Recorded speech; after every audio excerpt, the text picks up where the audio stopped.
લોકો મને જોઈને ડરી જાય છે. કોઈને ખબર નથી કે હું કેટલો રંગીન અને શાંત જીવ છું.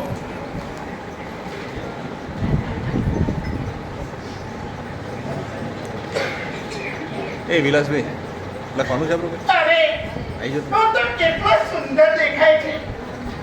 હમણાં તારો રંગ પાંદડા જેવો લીલો હતો અને હવે તું ડાળ જેવો કથ્થાઈ થઈ ગયો. એ બધા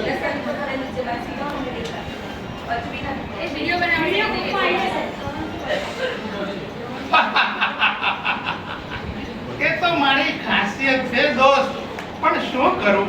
તું મારો મિત્ર બનીશ કે? આ જોને, કલર બદલવાનું તો કામ મારું છે, પણ કેટલાક માણસો એવા છે મારા ખાલી જરાક આગળ જતો રંગ બદલવાનો. બોલ.